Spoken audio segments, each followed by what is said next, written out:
Elena Voss had learned, over 2 long years, how to leave a room before her heart could break in it. She learned this the night of her wedding, when Damien Cross, the Alpha King of Blackthorn Ridge, signed the mating contract without once looking up from the parchment. She learned it again on the nights he came home, smelling of council meetings and distance, sliding into bed beside her like a stranger sharing a train seat. And she learned it, finally and completely, on the morning she stood in the palace garden with a letter in her hand, and understood that her own child had already been given away before it was even born. The letter had come from the office of Pack Records, delivered by mistake to her chambers instead of the council hall. It was old, its wax seal cracked with age, written in the careful hand of an elder long dead. Elena had almost set it aside, thinking it was nothing more than another dry account of taxes or boarders.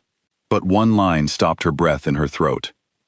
The firstborn child of the reigning Alpha King shall be promised, at birth, to the House of Ashwood, to end the blood war between the packs. She read it 3 times.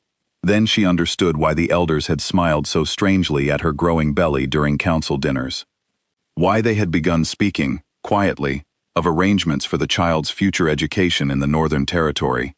Why Damien, when she mentioned the baby at all, would simply nod and change the subject, as though the child were a matter of state, rather than a matter of their own flesh and blood. She did not cry. She had promised herself, months ago, that she would not waste another tear on a marriage that had never once asked what she wanted. Instead, she packed a single satchel with a few clothes, a small amount of coin she had saved from her own work in the herb gardens, and the letter itself, folded small enough to hide against her heart. She left before dawn, while the guards were still changing their watch, and she did not look back at the towers of Blackthorn Ridge as she walked into the mist. She left one note on the bed they had shared, but rarely touched. It said only this: "You were never going to choose us anyway." For 3 months, Damien Cross ruled his kingdom, as he always had, firmly, efficiently, and without complaint. If anyone noticed that the king's chambers were quieter, that he ate his meals alone instead of in the company of his wife, they did not dare mention it. Damien himself told no one that he woke each night reaching for a warmth that was no longer there. He told no one that he sometimes stood outside the nursery they had begun to prepare, hand resting on the doorframe, unable to go further inside.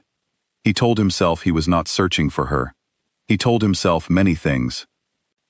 It was his advisor, an old and quiet wolf named Tobias, who finally broke the silence between them. One evening, as Damien sat alone in the study, with a cup of tea gone cold beside him, Tobias placed a sealed scroll on the desk. "Your father left this for you," Tobias said. "He asked me to give it to you when you took a mate. I confess I forgot. In the chaos of the wedding, I found it again while sorting the old records." Damien barely looked at it. "Another political agreement, I imagine. Another alliance my father arranged before I was old enough to walk." "Perhaps," Tobias said, "or perhaps you should read it before assuming." Damien did not open it that night. He did not open it the next night either. It sat on his desk for a week, a silent accusation, until the loneliness of the empty palace finally wore him down enough to break the seal. What he found inside was not a treaty. It was a prophecy, written generations before his birth, hidden away by elders who had feared what it truly meant. The scroll spoke of a bloodline disguised through marriage after marriage, hidden so carefully that even the pack records no longer traced its true origin. It spoke of a chosen daughter, born far from the throne, who would one day carry within her the power to end the ancient war between Blackthorn Ridge and the House of Ashwood, not by being given away to the enemy, but by uniting both bloodlines within her own child. Damien read the passage 3 times before the truth settled over him like cold water. The hidden bloodline was not some distant, nameless family. The elders had traced it, quietly, decades ago, to a small line of healers living on the border. A line that included among its last remaining daughters, a woman named Elena Voss. The child was never meant to be given to Ashwood. The child was the reason the war would finally end, not through sacrifice, but through belonging. And the elders, fearing the loss of their own influence if the prophecy became public, had rewritten the story they told the court, twisting an ancient promise of unity into a cold arrangement of exchange. They had let Elena believe, all this time, that her child would be taken from her. Damien did not sleep that night. He sat with the scroll in his hands, thinking of every silence he had allowed to grow between them. Every night he had chosen duty over the woman in his bed. Every unspoken assumption that had convinced her she was alone in a marriage that was never supposed to be lonely. He thought of the note she had left. You were never going to choose us anyway. He understood, now, that she had been right to believe it, even if the reason was not the one either of them had known. By morning, he had already given the order to ready his horse. The search took him through 3 territories, and nearly a month of quiet, careful tracking. Elena had been clever. She had avoided the main roads, taken work under a different name, and kept to small border towns where a runaway Luna would draw little attention. But Damien was not without resources, and more than that, he was not willing to stop. He found her, finally, in a small town near the eastern hills, in a modest house with herbs drying along the windowsill, and a garden that reminded him, painfully, of the one back home. She was standing outside when he arrived, her hand resting on the small curve of her belly, and for a long moment neither of them spoke. She looked thinner than he remembered, and tired in a way that had nothing to do with sleep, but her eyes, when they finally met his, held no fear. Only a tired, steady kind of strength that made something in his chest ache. "You shouldn't have come," she said. "I know," Damien answered. "I came anyway." She did not invite him inside right away. She made him stand in the small garden and explain himself first. Not the prophecy, not the scroll, not the elder's betrayal. She made him answer for the 2 years before any of that.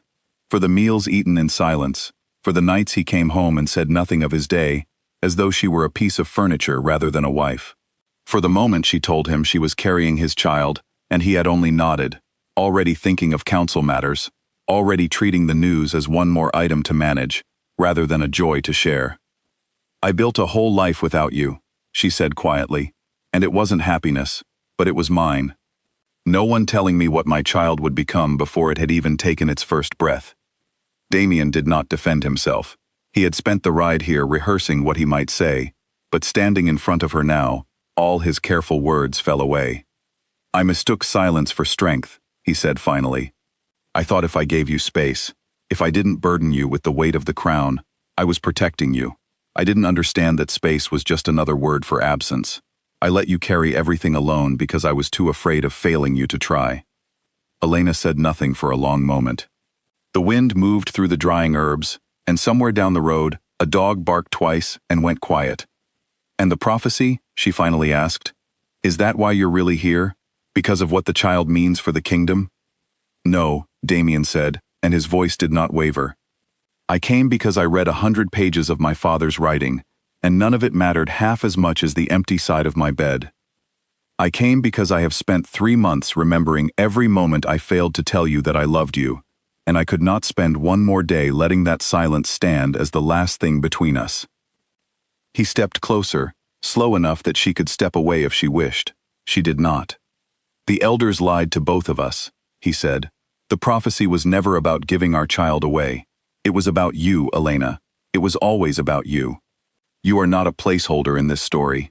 You are the reason it ends in peace instead of war."